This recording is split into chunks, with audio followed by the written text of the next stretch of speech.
En el caso de que sea un acuerdo de suministro o distribución, pues tenemos que valorar algo que también se mencionó anteriormente, que son si existen restricciones especialmente graves contra la competencia. ¿Cuáles son esas restricciones especialmente graves? Pues mire, se establecen en el reglamento al menos 5. Si se cumple o si se da alguna de esas restricciones, el acuerdo se considera que está prohibido y, por tanto, se aplica una regla como la que teníamos en Estados Unidos de prohibición per se. Si no se cumplen esas restricciones, y esas restricciones son las siguientes, que haya cláusulas de mantenimiento del precio de reventa. Es decir, no se permite que un proveedor fije el precio al que pueden revender sus productos los distribuidores. No obstante, esto tiene matices, porque no está prohibido imponer precios máximos de reventa ni recomendar precios de reventa. Tampoco se permiten que haya restricciones referentes al territorio en el que se pueda vender o en el que pueda vender el comprador o a los clientes a los que pueda vender. Los distribuidores deben ser libres de decidir dónde y a quién venden los bienes o servicios. También les digo que el reglamento de exención por categorías, el actual, el que vigente hasta hace poco, pues establecía excepciones también a esta regla, por ejemplo, en relación a las ventas pasivas. La distribución selectiva también es una cuestión que se menciona como restricción especialmente grave, ya que los distribuidores deben ser libres de vender a cualquier usuario final y, por tanto, no se puede combinar lo que se llama la distribución selectiva con la distribución exclusiva.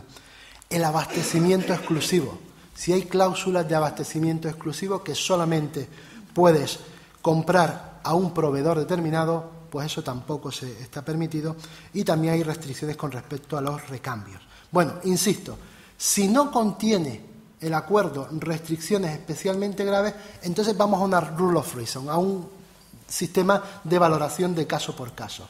Y entonces lo que se pide es calcular la cuota de mercado del proveedor, hasta el momento era del proveedor, en el mercado de suministro. Si es inferior al 15%, se considera que eso no es muy relevante y, por tanto, sin ningún problema. Si es menor que el 30% y se considera que está amparado por el propio reglamento, también se permite. Y solamente en el caso de que no esté amparado por el reglamento o que haya una cuota de mercado del 30%, se va al modelo de evaluación de caso por caso, para lo cual existe una directriz específica. En el caso de que si fuera un acuerdo de agencia, pues nos movemos a la parte de arriba. Las directrices no las voy a desarrollar en detalle, las directrices simplemente voy a decir que son criterios específicos de valoración de prácticas concretas.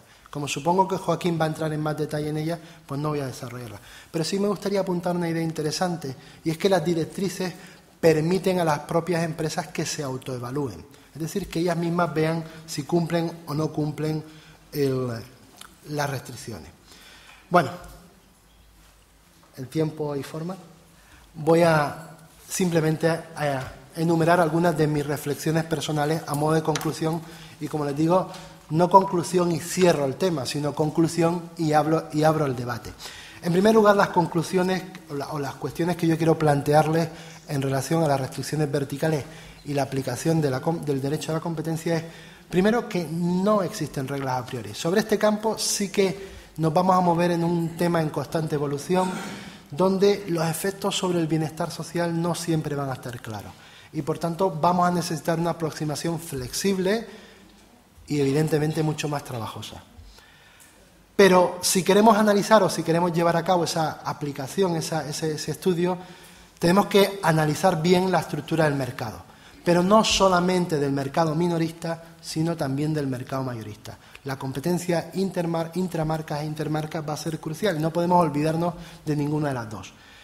Aunque no he podido, por cuestiones de tiempo, obviamente, desarrollar distintos modelos económicos que nos permiten analizar esto, sí que me gustaría llamar la atención de que es posible aplicar teoría económica y bastante sólida a muchos de estos análisis. Tenemos modelos económicos que sobradamente nos permiten caracterizar las circunstancias bajo las cuales determinados acuerdos verticales pues son o no contrarios a la competencia. Y finalmente, y con esto concluyo, yo creo que es importante que no olvidemos el efecto a largo plazo. El efecto a largo plazo de las restricciones verticales, en tanto en cuanto que contribuyan a cerrar mercados, a crear barreras, desde mi punto de vista, debería ser siempre el elemento clave a considerar en toda esta evaluación. Muchas gracias.